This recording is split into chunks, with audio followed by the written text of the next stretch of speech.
Hello, hello, welcome back to the channel. Today we are fulfilling a request in the comments from Jessica to take a look at how my priority reads sheet sort of comes about. So we are sort of in the middle of a couple of different priority read sheets right now, so it's a perfect time to jump into that. So let me switch over. There we go. All right, so I figure we would start with sort of a blank copy and then move into what it looks like over time. So starting at the beginning, when I am making one of these sheets, I have to put my months for any challenges that may have a monthly requirement. Sometimes that's book clubs, sometimes that's secret challenges, things along those lines. And then anything below the line will be things that are non-month specific. So whether that becomes an actual prompt or maybe a carryover from the previous year that I still want to complete, as in the case for some of the book clubs that we're going to be looking at here, etc. So I fill in all of the prompts. I do not have everything yet because I have not received, well, they haven't been published yet, all of the prompts for every single thing I plan on doing in 2026.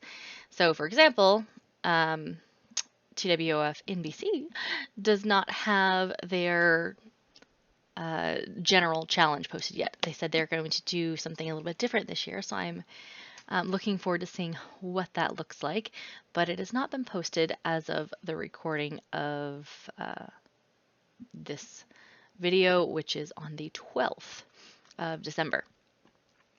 But I have seen the 52 Book Club come out, and Pop Sugar has theirs as well. So you can see here that I've gone through and put down the number and then what the actual prompt is. Now, once I pick a book, I would go in and make that adjustment. I don't delete it personally because then I can come back and search. And the goal of this is to make it as searchable as possible while also keeping it sort of easy to use.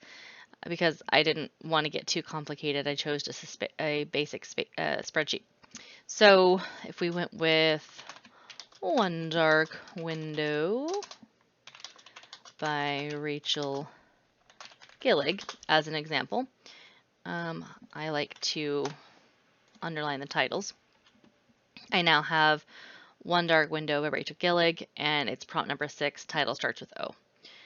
In previous versions, I know that I've done something along these lines where I put the entirety inside the parentheses, and I'm kind of playing around with what works best for me. I kind of like it this way where it's all inside the parentheses because that fits well for some of the other challenges I do where it's all inside.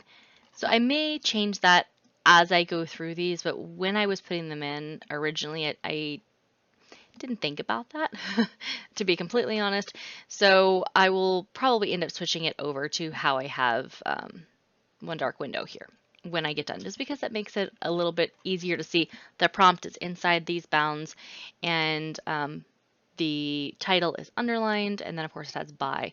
Now, the reason I do it this way, where it has the author with a by and then the author, is because a lot of the challenges that have like online, not prompt, online sort of surveys, I guess that's the word, where you have to go in, they'll say what is the title and the author. So having it all in one place is great, and some of them will have it literally say title by author. So I can just copy that entire bit and pop it into the survey when I submit it. Some of them, they don't, and you just need part of it, or you need it for 2 different prompts within the survey, or etc. So either way, you can very quickly pull that data and copy it into the surveys. I also obviously really enjoy working with my prompts and things along those on Canva. I'm putting in the pictures, but that doesn't work for quick surveys. So that's sort of how this came about, is like I want to be able to do the surveys too without having to type it in twice. So I've started to leave them and just change the color.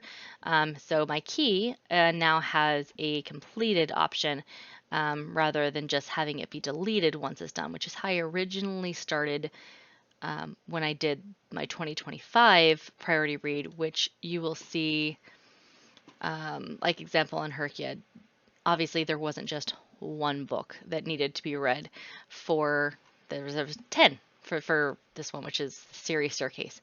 And now there's only one left, and that's because I wasn't doing the completed. And I went back in and did all the ones that were monthly so I could put the completed in there, but we were so close to 2026, I didn't bother to go back in with all the ones that were not monthlies.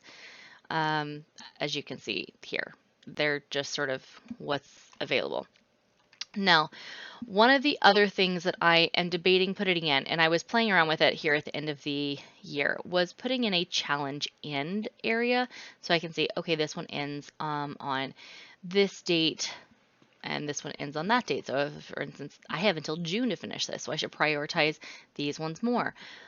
But most of the things that I do are annual challenges. Everything pretty much other than Herkyed, I think, is, well, that's not true. The ones that I do for these guys here are not necessarily annual. It's the school reading is through the school year, and I believe it actually ends in May, not in June. But I think it's the last day of May, which is why it says June 1st. Anywho's, this should be May. I don't know why. I'm just gonna fix it now. And I just have the month, so it doesn't really matter what date I put on, date itself I put on there, because it's just going to show up as a month. So that's something I've been debating utilizing. So I've been playing with it here, but you don't see it necessarily over here. I will likely go in and add that into the 2026 one, but I'm going back and forth. So the likelihood is when you see the spreadsheet in 2026 that has it all filled out and everything, it will probably have that line. And this has been an evolving one. So originally I started out with just a list, and it didn't have months on it. And then I decided, well, for the monthly ones, I really want to have easy visibility. Did I complete all of my October ones, but I left like all of them available in April. I kind of wanted to see what my year was looking like as a whole visually. So I decided to add this section up here. Anyway, so once I get back to the beginning where we were at, once I get all the prompts in, then I start actually going in and filling them in. I don't do everything, as we've mentioned before. There are some that I'm just like, you know what, I'm probably not going to worry about them so much. So like Pop Sugar, I'm not really going to be doing a lot with that, probably for a couple of months, just because I have several other challenges that I want to work on first, one of them being Herkyed 1.0 and 52 Book Club being another one. And then likely that these guys are going to get filled on just naturally, and we'll probably end up looking at it halfway through the year to see where we're at or something along those lines. We'll see how it goes. That's how it sort of worked the last 2 years. I have done those 3 challenges. So we will see.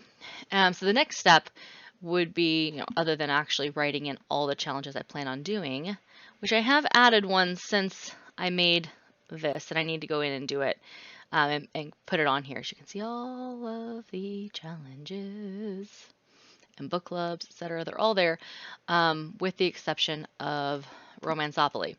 I have not added Romanceopoly yet. I have not had time, to be completely honest. It takes a lot. I made the Canva template, so that one is ready for me to utilize. Now I need to go in and put it on here. Now, if I was just doing this for myself, I may only do one and not the other. And I'm not sure. But since I'm also presenting it, I feel like the Canva templates are just prettier, if that makes sense. When you're showing what's going on, I like visually appealing things, and I think it's more fun to look at the covers than it is to just look at a spreadsheet. As much as I love a spreadsheet, which, don't get me wrong, I adore spreadsheets. They are something that I regularly make, and get teased about regularly because spreadsheets are definitely my jam. But there's something pretty about it. Anyway, moving on. So once they're done, then I go in and start filling in anything I actually have from the monthlies. So if I pop over to the 2026 one, you'll see that I already know what all of the January monthly selections for TWF NBC are. And so I went ahead and filled those all in, and then I actually know the February ones for 2 of them. Then I went in and anything that I had not read yet, and I may have to delete some things. It's like I just finished The Christmas You Found Me Today, so I can delete that. I went ahead and put anything I had not completed from last year down on the non-monthly.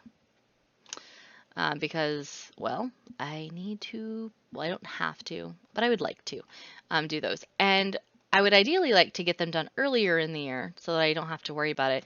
So you'll see some of these red boxes, which the red boxes are going away after planning season is over. Those are just, hey, you're using these for HerkYed. See if you can use them elsewhere. Sort of reminders, like a sticky note, as it were. But they won't stay there once we get past this planning season, just because you can see, as you can see, they're not on my key. They're just a sticky note, a reminder.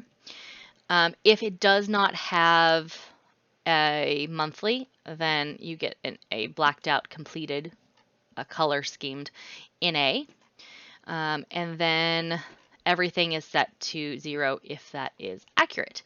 Like I said, I haven't put the completion date, but I'm thinking about it. And then the next step is literally going through and changing it for saying, okay, this is used here. Can I fit that anywhere else? And just doing the actual planning and putting them on there. So I finished this one. I can delete that one as well. Let's see. Anything else that's really important about this one? Probably not, but I'll go to the 2025 so you can sort of see how this works. Ooh, hello. This will be a very quick video. I don't know if that's a good thing or a not good thing. But yeah, complete, hopefully easy one. So, you know what I just said I wasn't gonna, never mind. So let's search. So say that I am reading a book and I'm like, hey, okay, so you just finished, what is the name of the book? A book we maybe just finished. Nearly Departed. If I could spell it right. So Nearly Departed. And so I'm like, okay, well, I finished it on here and there's only one instance. Cool. Now, if I chose something that I was using multiple times, so say, what have I used multiple times in here? I think I used Mount Char a couple times. Yeah, I would know that I used it here and I also used it here. So I can quickly find books and then change the color to completed. Those are obviously already read, so they're already completed. But change the color, or if I get a book that's in from the library that I had a request in, which a request is green, and once it comes in, then it goes to pink. I'm actually reading Service Model right now. I'm about 15% into it. So I will be hopefully done with that one by the time this one goes live. But anyways, I can easily track and see visually what I have available, what I need to get to more quickly, etc., etc. And we can go ahead and do this one too. While we're in here, I have not done this in a couple of days. This one's finished. Finally. It only took me all year to complete it. So when I complete, the other reason we're doing this is once I complete a challenge, I don't want to delete the entire challenge, personally, because I want to be able to look back on it. Now, I can't really do that. So I'm trying to decide how I want to do mini challenges specifically, because that would be adding a whole lot of extra columns. And I think that's what I'm going to do. I don't think I'm going to have just a singular mini challenges section, because like I said, I was just deleting them for 2025, but for 2026, I'd like to be able to see, you know, as I go throughout the year, well, what's done and what's not, and then just make everything the completed color. So I think I'll do a whole bunch of different like ones and then hide them, which is why I said once they're done, then I go in and I hide the column, which you'll see mostly on Herkyed. Obviously, Herkyed is not like 7 things. It's an entire bingo board, but all the others are hidden. So like they're completed, as you can see, 5 of 5, 5 of 5, etc. So I do have them hidden, and that's just so that I can, go back and be like, oh, well, what did I use for that again? Specifically because it's come in handy in the past when I'm like, I read a book, it was either by this author or it had a title that was similar to this, or I remember I read it for this particular challenge and I'm looking for the sequel, but I can't remember pertinent information about it, like about either the title or the author, in order to search for the next one in the list. Or maybe I just want to look for something by the same author because I think it'll fit a prompt later. Being able to take what I can remember that I used it for and go and find that has been helpful for prompts. So as an example, I want to, for Book Face on 52 book clubs 2026 challenge, in my brain, I'm like, okay, there is a book and it has a face on the cover and there's a butterfly, and I know that it is by the same author as the author of Trail of Lightning because I remember looking at it when I was scrolling through other books by that author because I was just like, oh my gosh, how many other books does this author have? I love it. This is a great book. I want to read the next book. What other series is she out there? So I remember seeing that book. And so I could be like, okay, who is the author of that book? And I could type in Trail of Lightning, which I do know it is Rebecca Roanhorse. So I don't have to look it up, but I could go in there and look that up because I know what prompt I read Trail of Lightning for, and I know that it was the title, so I could very easily navigate.